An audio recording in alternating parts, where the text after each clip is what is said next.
السلام عليكم ورحمة الله وبركاته. إن الحمد لله نحمده ونستعينه ونستغفره ونعوذ بالله من شرور أنفسنا ومن سيئات أعمالنا. من يهده الله فلا مضل له ومن يضلل فلا هادي له، وأشهد أن لا إله إلا الله وحده لا شريك له، وأشهد أن محمدا عبده ورسوله صلى الله وسلم وبارك عليه وعلى آله وأصحابه أجمعين. في درس أمس أخذنا من كلام الإمام ابن القيم رحمه الله أن الله عز وجل قدر الأشياء كلها بأسبابها، ومن تلكم الأسباب الدعاء. وأخذنا أن الإنسان في الحقيقة دائما في دفع قدر بآخر، فمن فهم ذلك وعمل به انتفع به في حياته انتفاعا عظيما. On a vu hier que Allah Tabaraka wa Ta'ala a créé toute chose et prédestiné toute chose accompagnée de sa cause. Allah Azza wa Jal a créé et prédestiné toute chose accompagnée de sa cause. Dit autrement, dans la table gardée, chaque chose qu'Allah Tabaraka wa Ta'ala a décidé, elle est accompagnée de quoi? De sa cause, de son sabab. Et on a dit que parmi les causes, il y a l'invocation.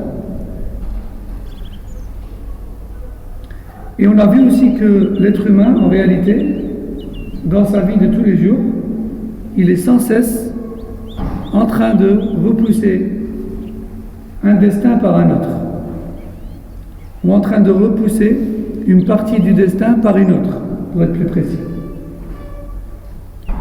Et celui qui a parfaitement compris cela, il l'a mis en application, il aura en réalité tiré un grand profit de ce passage scientifique. قال الإمام: لكن يبقى عليه أمران بهما تتم سعادته وفلاحه. الأمر الأول أن يعرف تفاصيل أسباب الشر والخير بما يشاهده في العالم وما يجربه في نفسه وما سمعه في أخبار الأمم قديما وحديثا. ومن أنفع ما في ذلك تدبر القرآن، ففيه أسباب الخير والشر جميعا مفصلة مبينة. ثم السنة، فإنها شقيقة القرآن وهي الوحي الثاني، وهما يعني القرآن والسنة يريانك الخير والشر وأسبابهما حتى كأنك تعاين ذلك عيانا. وبعد ذلك إذا تأملت أخبار الأمم وأيام الله في أهل طاعته وأهل معصيته، طابق ذلك ما علمته من القرآن والسنة ورأيته بتفاصيل ما أخبر الله به، وعلمت من آياته في الآفاق ما يدلك على أن القرآن حق، وأن الرسول حق، وأن الله ينجز وعده لا محالة.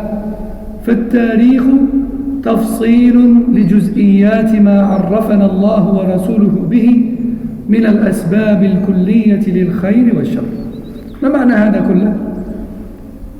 يعني بعدما عرفت أن الأمور بأسبابها، فما بقي لك إلا أن تنظر في الخير وأسبابه وتفاصيلها حتى تحصله، وتنظر في الشر وأسبابه وتفاصيله فتجتنبها. ومن الشر المعاصي وآثارها. والكتاب كما ذكرنا في الأول هو عبارة عن جواب لمن سأل عن دواء الذنوب والمعاصي. والذنوب والمعاصي من الشر. وأنت الآن عرفت أن الذنوب والمعاصي التي تقع منك مقدرة ولها أسباب. فإذا عرفت هذا الشر بأسبابه تمكنت بإذن الله من اجتنابها وتركها ودفعها. هذا الأمر الأول. وأما الأمر الثاني فهو الحذر من مغالطة المرء نفسه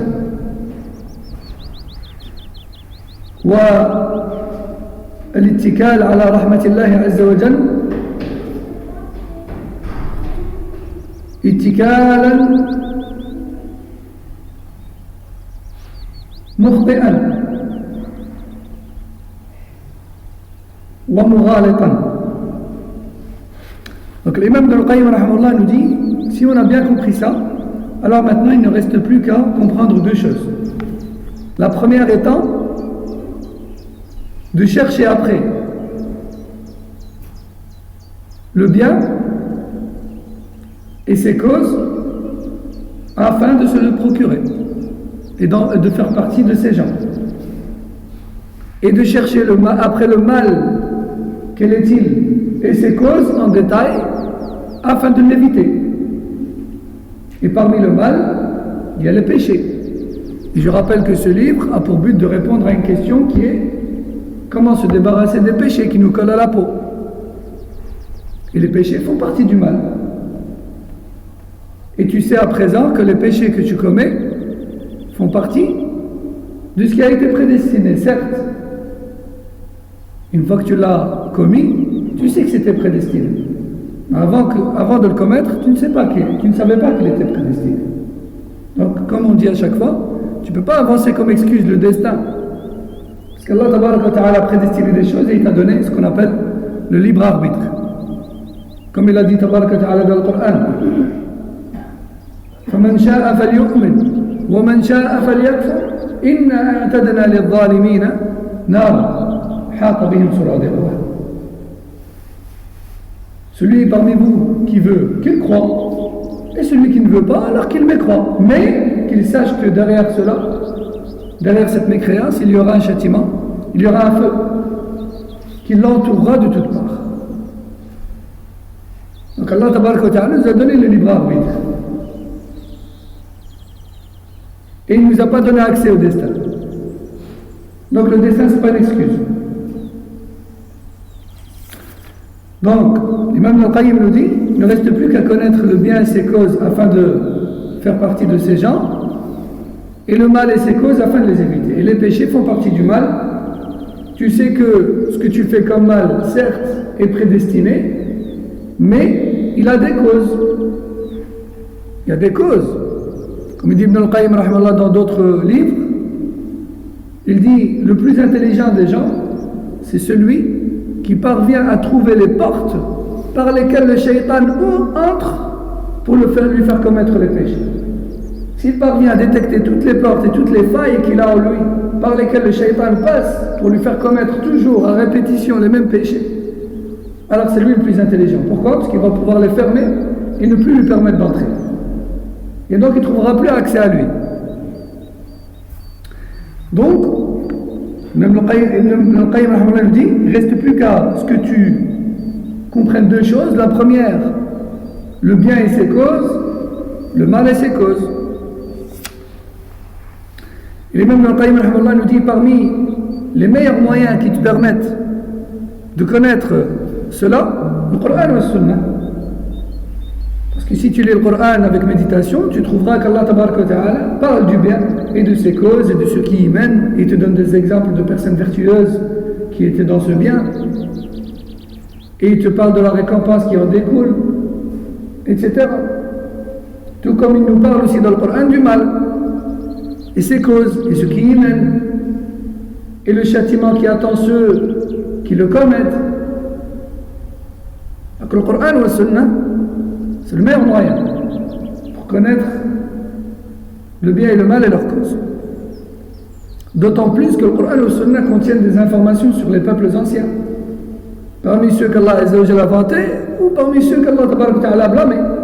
Parmi ceux qu'Allah a comblés de bienfaits et de récompenses, tout comme ceux qu'Allah a châtiés.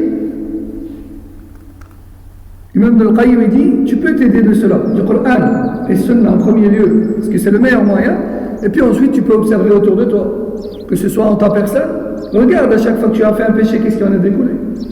Et à chaque fois que tu as fait une bonne action, que tu t'es repenti, qu'est-ce qui en a découlé. Regarde aussi, Imam Ibn al-Qayyim dit, tu peux aussi lire l'histoire et voir comment les peuples qui étaient connus pour le bien dans la balance de l'islam bien sûr, le bien aux yeux de l'islam, pas le bien aux yeux de la raison humaine uniquement. Parce qu'il se peut qu'une chose soit considérée comme bien chez l'être humain, mais pas forcément en islam. Il se peut qu'une chose soit vue comme étant un bien aux yeux d'un être humain ignorant, mais pas forcément aux yeux de l'islam. Donc, même Al-Qaïm nous dit, observe dans ta vie, observe dans le monde, observe dans l'histoire, lis l'histoire. Et tu verras qu'à chaque fois, c'est toujours la même chose qui se répète. Allah donne une bonne suite à celui qui entreprend les causes de cette bonne suite. Tout comme il donne une mauvaise fin à celui qui commet les causes de la mauvaise fin et du mal. Donc ça c'est la première chose que tu dois saisir et que tu dois te fixer comme but. Après avoir compris que le bien et le mal sont prédestinés et qu'ils ont des causes, alors maintenant tu n'as plus qu'à chercher après le bien en détail et ses causes, le mal en détail et ses causes. الأمر الثاني أن يحذر المرء من مغالطة نفسه على هذه الأسباب. فإن العبد يعرف أن المعصية والغفلة من الأسباب المضرة له في دنياه وآخرته ولا بد، ولكن تغالطه نفسه بالاتكال على عفو الله ومغفرته تارة، وبالتسويف والتوبة تارة، وبالاستغفار باللسان تارة، وبفعل المندوبات تارة، وبالعلم تارة، وبالاحتجاج بالقدر تارة، وبالاحتجاج بالأشباه والنظائر تارة، وبالاقتداء بالأكابر تارة أخرى. Ibn al-Qayyim rahimahullah dit la deuxième chose que tu dois saisir maintenant, c'est qu'il ne sert à rien de te mentir à toi-même. Il ne sert à rien de te mentir à toi-même. Dit autrement, ne te trompe pas toi-même. Il va nous expliquer ça en détail. Et vous allez voir que beaucoup d'entre nous, à un moment ou à un autre, vont se retrouver dans ces détails et vont se retrouver dans cette personne que le cheikh va décrire, qui se trompe elle-même et qui se ment à elle-même lorsqu'elle commet des péchés. En effet, le serviteur a tendance, le serviteur a parfaitement connaissance que le péché et l'insouciance sont des causes du mal pour lui, dans cette vie et dans l'au-delà. Chacun d'entre nous sait parfaitement que les péchés qu'il commet sont une cause de mal pour lui. Est-ce que l'un d'entre nous pense que les péchés sont une cause de bien? Qui dit cela? Personne parmi les croyants dit cela. Les péchés sont une cause de mal, et l'insouciance aussi. Ce sont des causes du mal, d'un mal qui nous menace dans cette vie et dans l'au-delà. Cependant, il ne faut pas se mentir à soi-même en s'appuyant sur le pardon d'Allah et sa miséricorde, en s'appuyant totalement sur le pardon d'Allah et sa miséricorde. Certaines personnes commettent des péchés et lorsque tu les reprends, ils te disent oh, Allah il est pardonneur, Allah il est ghafour, Allah il est rahim. Lorsque tu lui dis, Akhi, taqillah, fais attention, il te dit, Naam, je vais me repentir bientôt. Ou bien, il te dit, Naam, astaghfirullah, mais c'est qu'une parole. C'est pas sincère. Dit autrement, dans notre langage à nous, c'est juste pour te faire taire. Ah, astaghfirullah, c'est vrai. Mais il ne le pense pas. Ou bien, il se ment à lui-même en se disant, mais c'est pas grave, de toute manière, je fais des actions surérogatoires à côté. Ou bien, il se ment à lui-même en se disant, c'est pas grave, moi de toute façon, je m'intéresse à la science.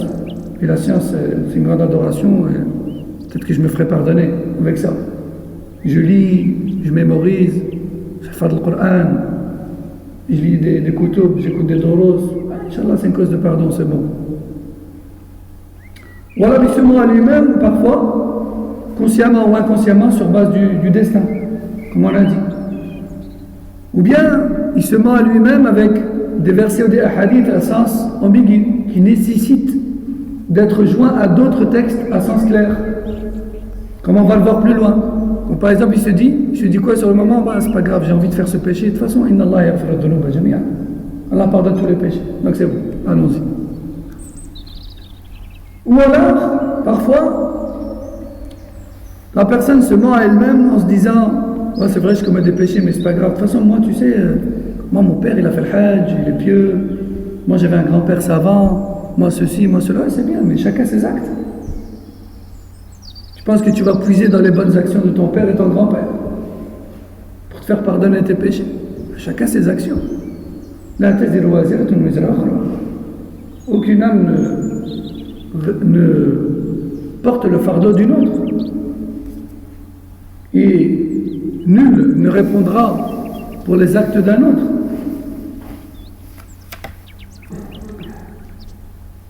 وكثير من الناس يظن أنه لو فعل ما فعل ثم قال أستغفر الله زال الذنب وراح هذا بهذا. وقال لي رجل من المنتسبين إلى الفقه أنا أفعل ما أفعل ثم أقول سبحان الله بحمده 100 مرة وقد غفر ذلك أجمعه كما صح عن النبي صلى الله عليه وسلم. فعلا صح هذا. وقال لي آخر من أهل مكة نحن يعني أهل مكة إذا فعل ما فعل أحدنا اغتسل وطاف بالبيت أسبوعا وقد محي عنه ذلك. وأحاديث أخرى تدل على رحمة الله عز وجل. طبعا هذا ليس حديثا، طواف أسبوع ليس حديثا، لكن يذكرون يحتجون بنصوص الرحمة ونصوص الوعد. قال الإمام وهذا ضرب من الناس قد تعلق بنصوص من الرجاء واتكل عليها وتعلق بها بكلتا يديه، وإذا عوتب على الخطايا والانهماك فيها سرد لك ما يحفظه من سعة رحمة الله ومغفرته ونصوص الرجاء. وللجهال من هذا الضرب من الناس في هذا الباب غرائب وعجائب. انتبهوا وتعجبوا. قال بعضهم وكثر ما استطعت من الخطايا إذا كان القدوم على كريم. ويقول آخر التنزه عن الذنوب جهل بسعة عفو الله. ويقول آخر ترك الذنوب جرأة على مغفرة الله واستسغار لها.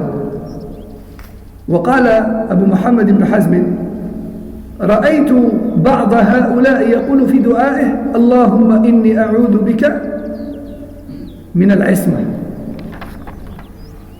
Même le Qayyim rahimahullah nous dit beaucoup de gens pensent que ce n'est pas grave de faire des péchés, qu'il peut les commettre et qu'il suffit directement après ça de dire astaghfirullah wa atubu ilayh et c'est terminé. Cette parole a effacé tout ce que je viens de faire. L'imam al-Qayyim nous dit une personne qui prétendait à la science m'a dit un jour moi je fais ce que je veux parmi les péchés, puis je dis subhanallah wa bihamdihi 100 fois et mes péchés sont effacés. comme rapporté dans le hadith authentiquement d'ailleurs. Certes, c'est rapporté.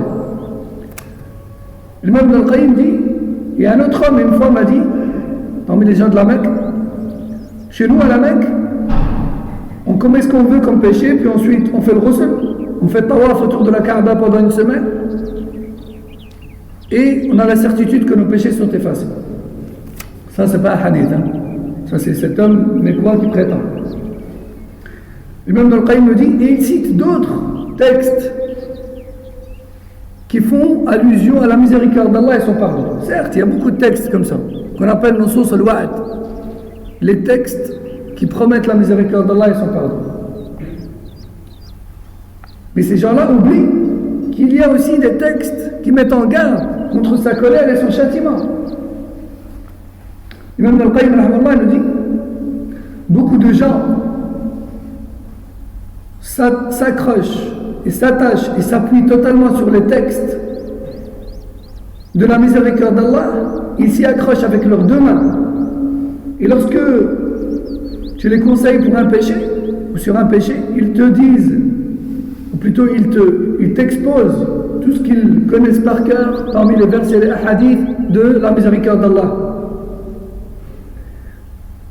Et des ignorants comme cela, il y en a énormément. Et le cheikh nous cite quelques exemples. Soyez attentifs et étonnez-vous. Un poète a dit un jour, commets tout ce que tu peux parmi les péchés, tant que tu reviens vers le généreux. Tant que tu finis par revenir vers Allah, fais ce que tu veux. Et un autre a dit, le fait de délaisser les péchés, c'est une manière de sous-estimer le pardon d'Allah. Et un autre a dit, le délaissement des péchés est une atteinte au pardon d'Allah et une manière de la sous-estimer, une manière de le sous-estimer.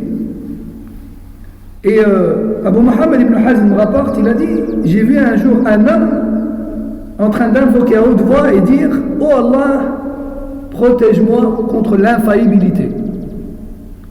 Dit autrement, oh Allah, fais que je sois quelqu'un qui commet des péchés et des fautes à tout va. Tellement, il y a des gens qui sont loin dans leur exagération et l'abus par rapport à la miséricorde d'Allah et son pardon. ومن هؤلاء المغرورين من يتعلق بمسألة الجبر وأن العبد لا فعل له البتة ولا اختيار وإنما هو مجبور على فعل المعاصي. ومن هؤلاء من يغتر بمسألة الإرجاء وأن الإيمان هو مجرد التصديق وأن الأعمال ليست من الإيمان وأن إيمان أفسق الناس كإيمان جبريل وميكائيل. Parmi les gens qui commettent des péchés à tout va, sans se soucier de quoi que ce soit, il y en a qui se mentent à eux-mêmes avec la croyance de Jabriya. Est-ce que l'un d'entre vous connaît le Jabriya? Qui connaît cette secte qui est celle de Jabriya? Personne? Al-Jabriya, c'est une secte qui croit au destin, mais avec extrémisme. Elle prétend que toute chose est prédestinée, jusque-là c'est vrai, et que l'être humain n'a aucun libre arbitre, et que tout ce qui lui arrive et tout ce qu'il commet lui a en réalité été imposé par Allah, y compris les péchés. Est-ce que vous avez pris conscience de la gravité de cette croyance? Hein? Est-ce que cette croyance, ça prétend qu'Allah il est comment? Il est injuste. Hasha wa kallah. Ta'ala Allahu amma yaqulun. Allah est élevé au-dessus de ce qu'ils prétendent de lui. Donc, nous avons parmi les gens, dans notre entourage, des personnes qui ont la croyance de Jabriya sans s'en rendre compte. Vrai ou pas? Combien de personnes qui n'apprennent pas leur religion lorsque tu lui dis Akhi, fais preuve de miséricorde envers ta personne et ton âme, ne la mets pas en danger, c'est interdit ce que tu fais. Tu dis Akhi, de toute façon c'est le destin. Je l'ai fait, si je l'ai fait c'est que c'est le destin. Allahu Akbar. Donc Allah Azza wa Jal, il t'a imposé le péché. Et par la suite, il t'impose le châtiment. Alors qu'il est le Rahman le Rahim. Est-ce que c'est ça qu'il a raconté dans le Coran ou la Sunna? Pas du tout. Ça, c'est la croyance de Jabriya. C'est une croyance innovée. Donc, beaucoup de gens se défendent avec ce genre de choses. D'autres personnes se défendent avec la aqidah, avec la croyance de l'Murji'a. Est-ce que l'un d'entre vous connaît la secte de l'Murji'a? Naam, on peut dire que c'est le contraire. Qu'est-ce qu'ils disent, le Murji'a? C'est pas vraiment ça qu'ils disent. C'est pour ça que j'ai dit on peut dire que c'est le contraire, mais pas vraiment. Quelque part, c'est le contraire. Mais quelque part, c'est pas le contraire aussi. C'est quoi la croyance de l'Murji'a? Qu'est-ce qui fait d'eux des Murji'a? C'est quoi l'Irja? Ce qui fait d'eux des Murji'a, c'est l'Irja. C'est quoi l'Irja?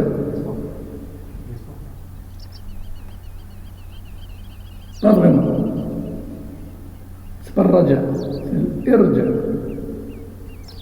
Alors le Murji'a, c'est une secte qui prétend que la foi, c'est le simple fait de croire en l'existence d'Allah. Et que l'accomplissement des obligations religieuses et le délaissement des interdits n'est pas une condition de validité de cette foi. Dit autrement, tu crois qu'Allah existe? Oui, fais ce que tu veux. C'est bon, t'es croyant. Et pire encore, roulat al-Murji'a, les extrémistes parmi les Murji'a vont jusqu'à dire que celui qui croit à l'existence d'Allah, il a une foi qui est au même niveau que celle de Jibril et Mikaïl, parmi les anges. Allahu Akbar. Certains auteurs de péché se défendent avec la croyance de l'Murji'a. Lorsque tu lui dis Allah, c'est pas bien, tu mérites mieux, délaisse ce péché, repens-toi, kada. Tu dis moi je crois en Allah, na'araf Rabbi. Il ne faut pas me dire ça, moi je connais Allah. Ça c'est une parole fréquente chez les Maghrébins. Quand tu lui dis taqillah, dis taqillah renta, ana na'araf Rabbi. Tu dis crains Allah et tu dis crains Allah toi-même, moi je connais Allah. Oui, je t'ai pas dit tu connais pas Allah, je t'ai pas dit t'es kafir, je t'ai dit crains Allah, là tu fais un péché. Tu dis moi je connais Allah, et moi mon père il est ceci, mon grand-père il est cela, et je sais ce que j'ai à faire, et le principal c'est le cœur. La foi elle est dans le cœur, elle n'est pas dans les actes, c'est pas l'habit qui fait le moine, et est-ce que tu crois que c'est toi parce que tu as une barbe et un pas, mais ça y est, t'es mieux que moi, et ceci, cela, il part dans un délire, pas possible. Alors que tu lui as juste dit, ce que tu fais là, c'est un péché. Je veux ton bien, corrige-le. C'est une nasiha, faisons ce que tu veux, moi je me suis déchargé. Il part dans un délire pas possible. Et ça c'est l'orgueil, le kibr. Al-Muhim, il y en a qui se défendent avec l'irja. Ils disent, moi je connais Allah. Et le principal c'est le cœur. Même si je prie pas, même si je fais pas ceci, même si je fais cela, c'est pas grave. Et ça c'est une croyance erronée. Allah Azza wa Jalla dit dans le Coran, قُلْ اعْمَلُوا فَسَيَرَى اللَّهُ عَمَلَكُمْ وَرَسُولُهُ وَالْمُؤْمِنُونَ. Dis-leur, ô Mohammed, œuvrez, faites les obligations de laisser les interdits. Œuvrez, car Allah verra vos œuvres. Et il vous, sous-entendu, il vous rétribuera en fonction de celle-ci. Donc il ne suffit pas de connaître, il faut œuvrer. Allah Azza wa Jalla dit aussi وَالْعَصْرِ إِنَّ الْإِنسَانَ لَفِي خُسْرٍ إِلَّا الَّذِينَ آمَنُوا وَعَمِلُوا الصَّالِحَاتِ. L'être humain est plongé dans la perdition. Il est voué à la perdition. À la base, l'être humain, il est voué à la perdition. Sauf ceux qui ont eu la foi et qui ont œuvré dans le bien. Donc c'est une condition de sauvetage, oui ou non? Est-ce qu'il suffit de croire, sachant que la foi correcte, chez les gens de la sunna et du groupe, c'est parole et acte et croyance. Mais même si on part sur le fait que la foi, c'est juste le cœur, alors qu'est-ce qu'on fait de ce verset? L'être humain est plongé dans la perdition. Sauf ceux qui ont eu la foi et qui œuvrent dans le bien. Dit autrement, si tu n'œuvres pas dans le bien, tu ne fais pas partie des gens sauvés de la perdition. ثم قال ومن هؤلاء من يغتر بمحبة الفقراء والمشايخ والصالحين ومنهم من يغتر بآبائه وأسلافه وأن لهم عند الله مكانة وصلاحا ومنهم من يغتر بأن الله عز وجل غني عن عذابه وعذابه لا يزيد في ملكه شيئا ورحمته له يعني للعبد العاصي لا تنقص من ملكه شيئا ومنهم من يغتر بفهم فاسد فهمه من نصوص القرآن والسنة فاتكلوا عليه كاتكال بعضهم على قول الله تعالى ولسوف يعطيك ربك فترضى قالوا هو صلى الله عليه وسلم لا يرضى أن يكون في النار أحد من أمته وهذا من أقبح الجهل وأبين الكذب عليه فإنه صلى الله عليه وسلم يرضى بما يرضى به ربه عز وجل والله تعالى يرضيه تعذيب الظلمة والفسقة والخونة والمصرين على الكبائر. Ibn al-Qayyim rahimahullah nous dit certains pécheurs se justifient en disant qu'ils aiment les pauvres, qu'ils aiment les savants, qu'ils aiment les pieux. Alors ils espèrent être parmi eux. Vous connaissez le hadith de cet homme qui est venu voir le prophète sallallahu alayhi wa sallam en lui disant Ya Rasulallah, ô messager d'Allah, je ne prie pas énormément et je ne jeûne pas énormément.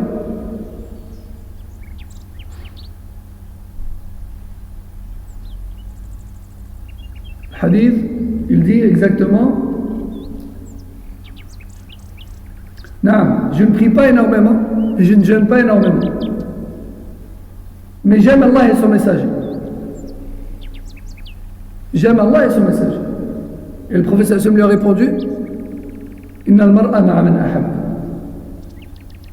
L'être humain est classé parmi ceux qu'il aime. Ce hadith, il peut être interprété de différentes manières. C'est pour ça que le ulama insiste sur cette notion de Ahl al-Sunnah al-Jama'a qui est de ramener tout texte à sens ambigu au texte à sens clair qui parle du même sujet pour comprendre ce qui est voulu.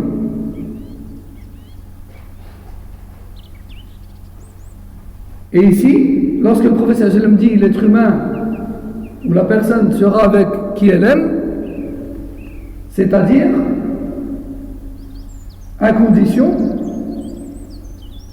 qu'elle ait parmi la foi et les actes un minimum qui l'affilie à eux. Et ici, Ibn al-Qayyim dit certains pécheurs avancent comme argument le fait qu'ils aiment les pauvres et ils aiment les savants, ils aiment les pieux. Toi tu lui dis tu pries pas, il faut que tu pries. Tu dis ouais je sais, mais tu sais moi tous les jours j'écoute des doros de Cheikh Fulan, de Cheikh Fulan, de Cheikh Fulan. Il va leur prier, t'attends quoi? Il essaye en fait en quelque sorte de te montrer que c'est pas parce qu'il prie pas ou c'est pas parce qu'il commet tel ou tel péché qu'il connaît pas les savants ou qu'il n'est pas bienfaisant vers les pauvres ou qu'il aime pas les pieux. Moi j'ai un voisin, mashallah, il est salih, il est pieux, je suis tous les jours avec lui. Taïb, c'est quand tu vas prier comme lui. Ça c'est des arguments qui reviennent souvent.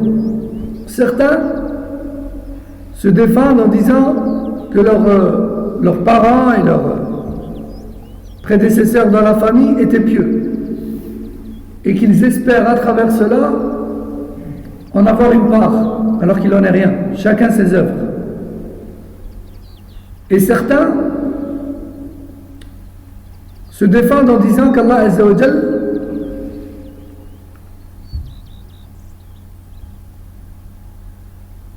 se passe largement du châtiment de ses serviteurs et que son châtiment n'ajoute rien à sa royauté et que sa miséricorde ne diminue rien de sa royauté.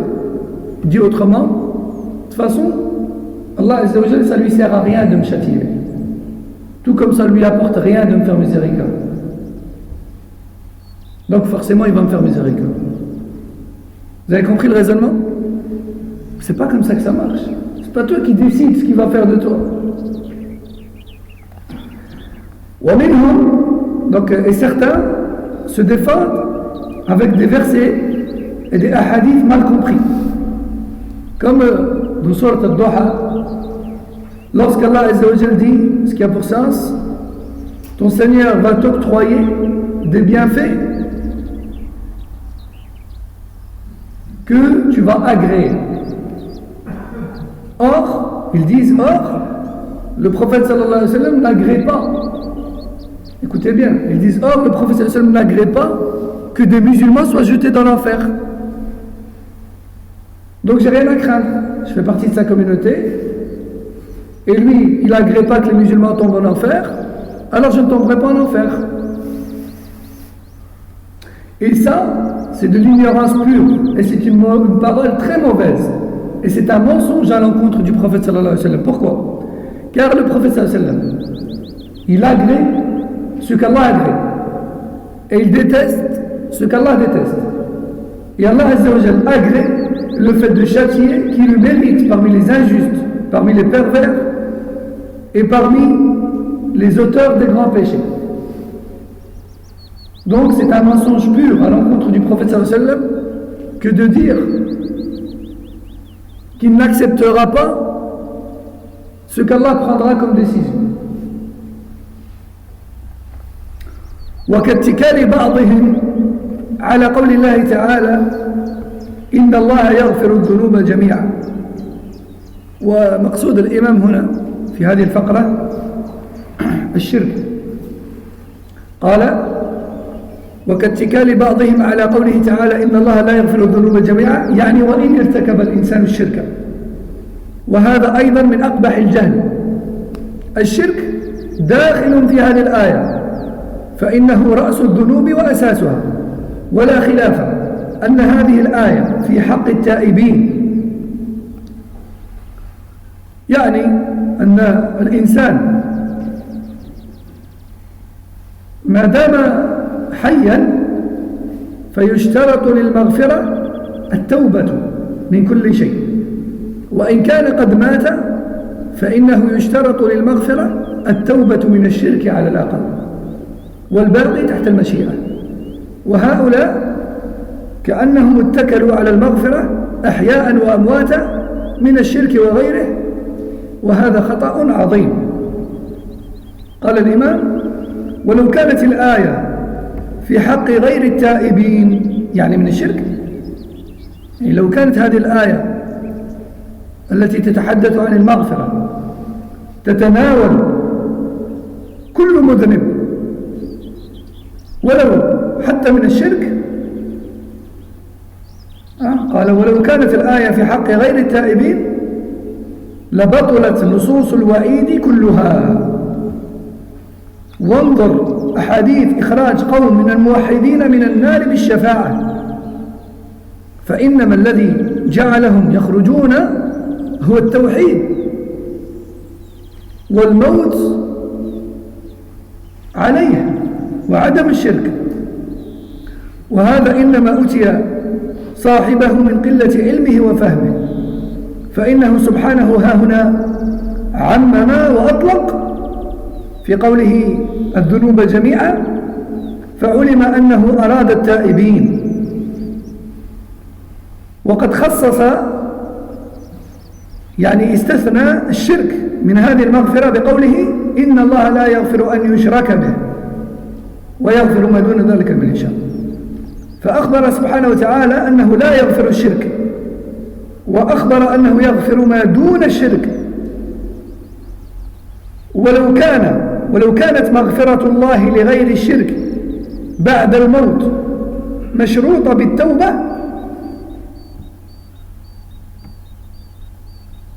لما فرق الله بين مغفرته للشرك ومغفرته لغير الشرك في هذه الآية. Donc maintenant, l'imam al-Qayyim va nous parler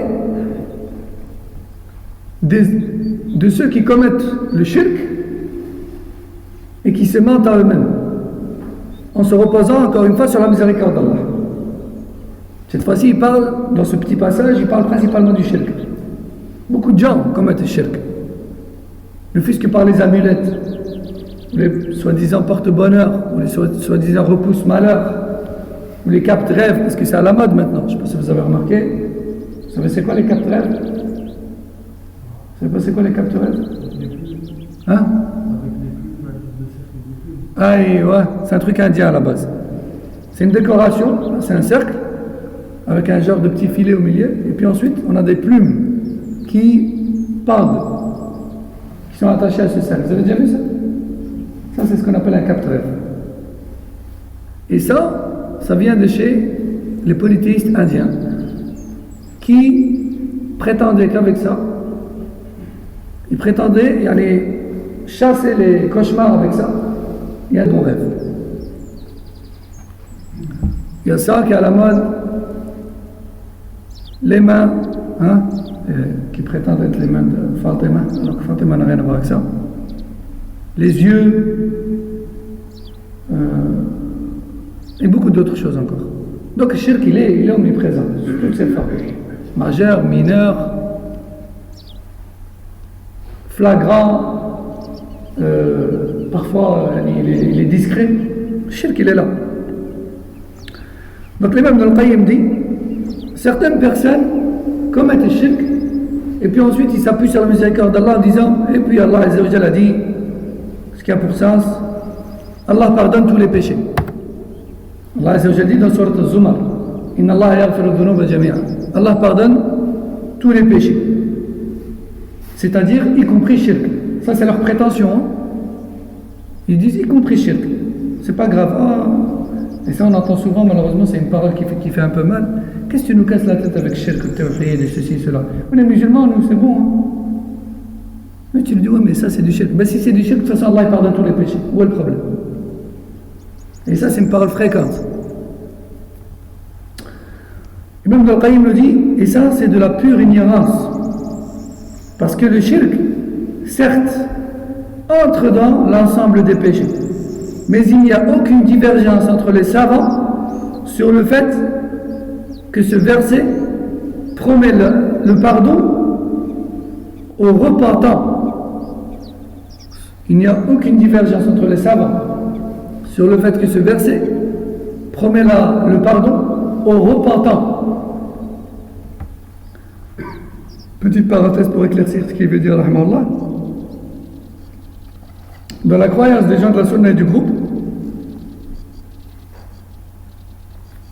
pour se faire pardonner l'ensemble de nos péchés, de notre vivant, il faut se repentir. Il y a le shirk. Et les grands péchés nécessitent de repentir. D'accord? Les grands péchés et le shirk. De notre vivant, si on espère le pardon, on doit s'en repentir. Une fois mort, le shirk commis sans repentir n'est pas pardonné. Les grands péchés commis sans repentir sont soumis à la volonté d'Allah. Si Allah veut, il te pardonne, et s'il veut, il te châtie. Ça, c'est la croyance des gens de la sunna du groupe. Mais ces gens-là de qui Ibn al-Qayyim parle, qu'est-ce qu'ils ont fait? Ils se sont appuyés totalement sur le pardon et la miséricorde d'Allah. Ils n'ont pas fait de différence entre avant ou après la mort. ni de différence entre le shirk et le reste des péchés. Et ça, c'est de par leur ignorance. Et ça, c'est une erreur grave, très grave. Vous avez compris ce qu'Ibn al-Qayyim a voulu dire? Est-ce que vous avez compris? Non. Et le shirk mineur aussi, si on ne sait pas reprocher après la mort, il ne faut pas pardonner. Une divergence entre salaf. Non.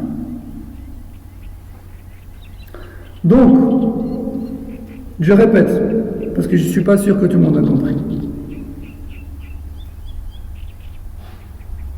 Dans la croyance authentique de l'islam, de notre vivant, si on veut se faire pardonner nos péchés, shirk ou autre, on doit faire quoi? On doit se repentir. On ne peut pas être là en train de commettre les péchés à tout va, avec insouciance totale en se disant bah, Allah va pardonner. Comment tu peux espérer le pardon d'Allah alors que tu n'en fais pas la cause? On a parlé des causes. Et après la mort, les grands péchés, tous les grands péchés, tant qu'ils ne sont pas annulatifs de l'islam bien sûr, tous les grands péchés sont soumis à la volonté d'Allah. Ils dépendent de la volonté d'Allah. Si Allah il veut, il te pardonne. S'il ne veut pas, il te pardonne pas. Même si tu t'en es pas repenti avant la mort. Mais pas le shirk, pas le polythéisme. Parce qu'Allah Azza wa Jalla dit dans le Coran Inna Allah la yaghfiru an yushraka bih wa yaghfiru ma duna dhalika liman yasha. Allah ne pardonne pas qu'on lui associe. Tandis qu'il pardonne moins grave que cela qu'il faut. Donc le shirk ne doit pas être généralisé comme le reste des péchés. Surtout après la mort. Ça n'a pas le même statut. Ibn al-Qayyim, il dit, rahimahullah, il n'y a aucune divergence entre les savants sur le fait que ce verset, Allah pardonne tous les péchés, concerne les repentants. C'est-à-dire ce sont ceux qui se repentent et qui regrettent, qui peuvent prétendre à ce pardon et espérer ce pardon. Celui qui commet les péchés avec insouciance et qui ne fait pas de repentir, il devrait avoir honte. Il ne devrait même pas oser dire de toute façon Allah il pardonne tous les péchés. Celui qui dit ça malgré ses péchés, c'est vraiment qu'il n'a aucune pudeur face à Allah.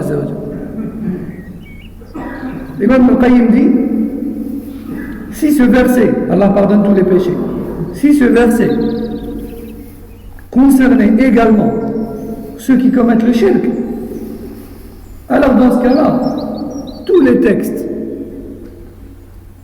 qui parlent du châtiment, qui menacent contre le châtiment, deviennent inutiles et tombent à l'eau. Puisque tout le monde peut prétendre au pardon et qu'il n'y a plus de différence ni entre les péchés ni entre les gens qui se repentent ou non.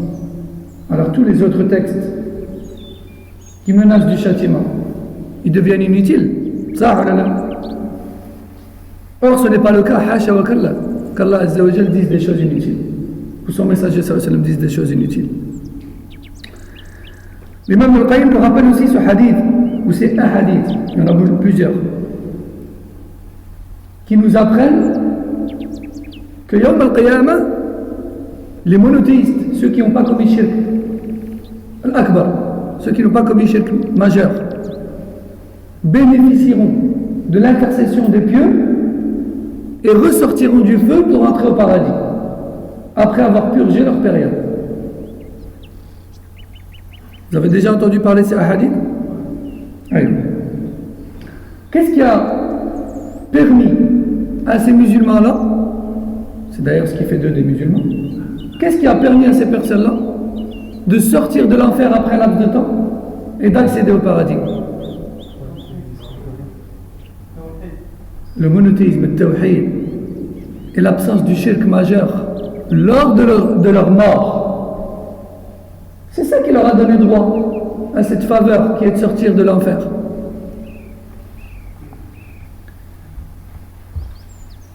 Ensuite, il nous dit, rahimahullah, ces personnes qui veulent prétendre au pardon d'Allah peu importe leur péché, y compris le shirk, et sans repentir, ce sont des ignorants. Car Allah Azza wa Jal, certes dans le premier verset, il a été général en disant Allah pardonne tous les péchés, mais dans un autre verset, il a fait une exception et il a dit Allah ne pardonne pas qu'on lui associe. C'est-à-dire, Allah ne pardonne pas qu'on lui associe et qu'on meurt là-dessus sans repentir.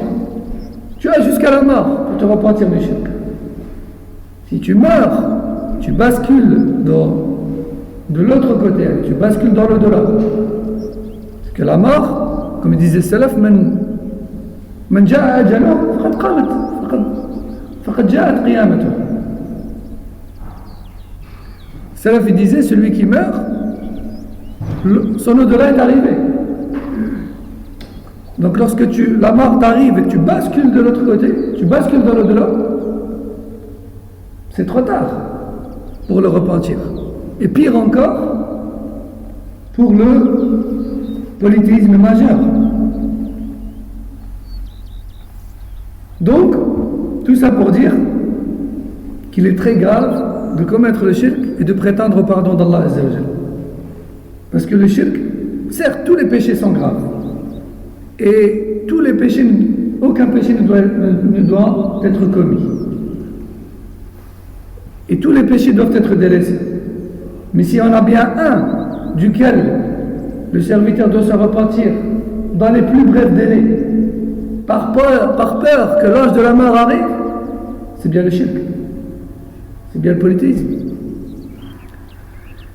Et certains ulama ont fait un ijtihad pour savoir pour quelle raison est-ce que le shirk n'est pas pardonné comme le reste des grands péchés.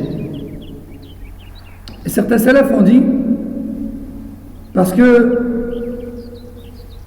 le shirk ta'addi ala haqq Allah azza wa jalla. وأما الكبائر فهي ظلم للنفس.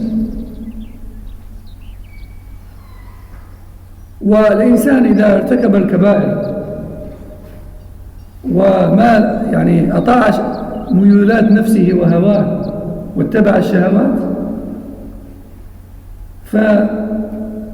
فغرضه من ذلك التلذذ بشيء محرم. وأما المشرك فأين اللذة؟ أين التمتع؟ ماذا استفاد من المتعة في الشرك؟ ما استفاد شيئا. ليس هناك لذة ولا تمتع، إنما هو محض تعد على حق الله عز وجل العظيم الجبار الخلاق، فهذا لا يغفر. Donc certains salafs et certains savants ont tenté de comprendre, ils ont fait un ijtihad, ils ont tenté de comprendre pourquoi est-ce qu'Allah Azza wa Jal pardonne les grands péchés mais pas le shirk. Et ils ont trouvé une hypothèse, ils ont dit certainement parce que l'être humain, en commettant des péchés, en suivant ses passions, en assouvissant certains désirs et certains plaisirs malsains auxquels son âme l'invite, quelque part il tire un profit, certes un profit interdit, certes un profit malsain, certes un profit d'un court instant qui donne suite à un mal-être et à des châtiments, mais quand même quelque part pendant un court instant il y a un plaisir, il y a un profit, il y a un intérêt recherché. Mais le shirk, où est l'intérêt? Où est le plaisir? Où est le profit? Où est l'intérêt tiré? Ce n'est qu'une pure atteinte au droit d'Allah Azza wa Jalla, le Tout-Puissant, le Dominant, le Très Grand, le Créateur Jalla wa Ala. Il n'y a aucun plaisir derrière. Certains salafs ont donné cette hypothèse. Wallahu a'lam. On va s'arrêter ici pour aujourd'hui, Inch'Allah. Subhanakallahumma wa bihamdik. Ashhadu an la ilaha illa ant. Astaghfiruka wa atubu ilayk. Wa sallallahu wa sallam ala nabiyyina Muhammad wa ala alihi wa sahbihi. Assalamu alaikum wa rahmatullahi wa barakatuh.